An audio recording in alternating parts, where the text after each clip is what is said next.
नमस्कार साथीहरू। आज चाहिँ मैले हाम्रो रियल इस्टेटमै किन लगानी गर्ने त? अर्को नेप्सेमा किन लगानी नगर्ने, गोल्डमा किन लगानी नगर्ने, रियल इस्टेट नै किन छान्ने त, चुज गर्ने हो भनेर त मैले केही पोइन्टहरू लिएर आएको छु। र त्यसमा केही फर्स्ट पोइन्ट भनेको चाहिँ नेप्से र रियल इस्टेटको comparison. NEPSE is roller coaster होइन। हामीको नेप्से भनेको रोलर कोस्टर जस्तो कहिले तल कहिले माथि भन्न सकिँदैन होइन। कहिले के कुराले इन्फ्लुएन्स गरेर आएको हुन्छ, के कुराले इफेक्ट गरेर आएको हुन्छ, एभ्रिडे अपडेट रहिरहनुपर्छ, जुन चाहिँ हामी नर्मल मान्छेहरू सकिरहेको हुँदैनौँ। अब रियल इस्टेट भन्यो भने बिस्तारै तपाईँको अपडेट भइरहेको छ।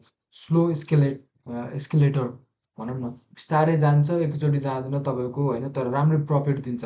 कहिले पनि ब्याक डाउन हुँदैन, यसले कहिले पनि घाटामा जाँदैन रियल इस्टेट भनेको।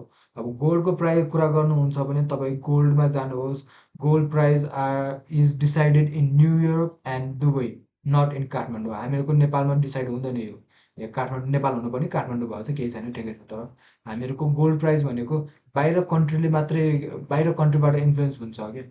हामीहरूको नेपालमा सबै के भन्छ लाइक डेभलप हुँदैन, नेपालमा सबै पाउँदैन, बाहिरबाट जस्तो के भन्छ पठाउँछ हामीले त्यसरी सेल गर्नुपर्छ। त्यही गर्दाखेरि चाहिँ हामीहरूको कन्ट्रोल छैन। जे पनि हुनसक्छ, इन्टरनेसनल ग्लोबल न्युजहरूले गर्दाखेरि इफेक्ट परिरहेको हुन्छ। अब भन्ने हो भने रियल इस्टेट किन छान्ने हो भन्दाखेरि real estate is just posted it best 3 years in 3 years and it's not slowing down. हामीहरूको लाइक अब 25 फिजिकल इयर 25-26मा हेर्नुहुन्छ भने तपाईँको $60 बिलियन चाहिँ हामी बिलियन रुपिज, सरी रुपिज हो, त्यसमा चाहिँ त्यत्तिको रेभेन्यू जेनेरेट गरेको छ रियल इस्टेट बिजनेसबाट मात्रै। हामीहरूको अरू लाइक सबै हटाएर पनि 60 बिलियन नेपालीज रुपिज यतिको रेज गर्नु भनेको रियल इस्टेटबाट धेरै नै राम्रो कुरा हो, धेरै नै लाइक भइरहेको हो। एकदम मार्केट बुम भइरहेको छ रियल इस्टेटको, तपाईँलाई थाहा नै छ होइन। अनि Nepalese property market is quietly gaining institutional trust होइन। अब यो हामीहरूको लाइक इन्स्टिट्युसनल ट्रस्टहरू आइरहेको छ, हामीहरूको लाइक गभर्मेन्टहरूले पनि राम्रोसित अझ रिकगनाइज गर्ने भनेर भनिरहेको छ। त्यसमा तपाईँको लाइक अब हामीहरू लाइक केही लसमा जान्छ, केही घाटा हुन्छ हामीहरूलाई, अब केही नराम्रो होला भने त्यसमा तर्सिनु पर्ने कुरै छैन। अब त गभर्मेन्टले पनि हामीलाई सपोर्ट गर्न थालिसकेको छ।